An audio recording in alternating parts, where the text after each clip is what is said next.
رحمۃ اللہ وبرکاتہ، جب سورہ کہف تو ہم جمعے کے دن ہمیشہ پڑھتے ہیں، لیکن اس آیت کا مطلب بھی سمجھتے ہیں۔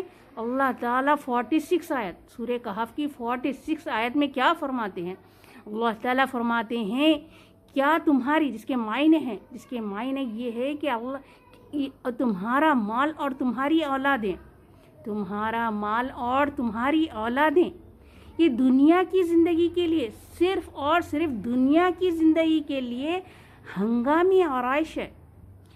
ہم سمجھتے ہیں کہ بڑھاپے کے لیے ہمارے مال ہونا چاہیے، جب ہم بوڑھے ہو جائیں گے تو مال ہمارا کام آئیں گا، ہماری اولادیں ہم کام آئیں گی، یہ سمجھ لیتے ہیں، لیکن یہ نہیں ہے۔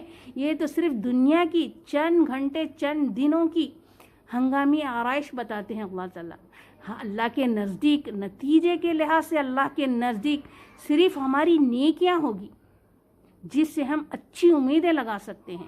ہماری نیکیاں جو اللہ کے راستے میں ہم جو وقت لگائیں، اللہ کے لیے ہم جو علم سیکھے اور سکھا رہے ہیں، یہ ہمارے کام آنے والے ہیں۔ ہم کہاں ہمارا وقت ضائع کریں، یہ ہمارے کام آنے والے ہیں۔ اللہ کی راہ میں ہم کتنا صدقہ کریں، یہ کام آنے والے ہیں۔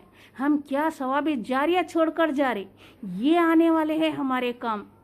جبکہ ہم امیدیں لگا کر بیٹھے ہیں کہ ہمارا مال اور ہماری اولادیں ہم کام آنے والی ہیں، لیکن نہیں بہنوں، نہیں۔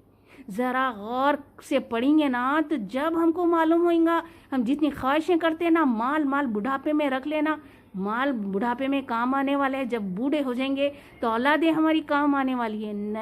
نہیں، اولادیں یہ مال یہ محض صرف دنیائی آرائش کے لیے ہے، اس کے سوا کچھ بھی نہیں۔ دنیا تو ہے نا مچھر کے پر کے برابر بھی نہیں ہے، اس کی آرائش ہے۔ اگر ہم غور کریں گے آخرت کے لحاظ سے ہم یہ دنیا کا جائزہ لیں گے نا، تو دنیا ہے نا اللہ کے نزدیک یہ مچھر کے پر کے برابر بھی نہیں۔ یہ دنیا، یہ اولادیں، یہ مال، یہ آسائش، یہ آرائم مچھر کے پر کی حقیقت بھی نہیں رکھتے۔ اگر غور کریں گے ہم، یہ سب فانی ہونے والے ہیں، ہم باقی رہنے والے ہیں تو صرف ہمارے اعمال جو ہم ثواب جاریہ کے طور پر چھوڑ کے جائیں گے، ہماری نیک اولاد، جس کے اگر نیک اولاد ہے تو وہ بھی ہم جانے کے بعد ہمارے حق میں دعائیں مغفرت کرتی رہیں، ویسی اولاد وہ کام آنے والے ہیں۔ تو کتنی ہم تو ہر جمعے کو پڑھ لیتے، لیکن یہ معنی سمجھتے ہی نہیں اللہ تعالیٰ کیا فرما لیتے ہیں۔ غور کریں گے نا تو رونگٹے کھڑے ہو جاتے۔ اللہ تعالیٰ ہم مال اولادیں اتنی امیدیں لگا کر بیٹھتے ہیں اولادوں سے، مال سے، لیکن کچھ بھی نہیں ہے۔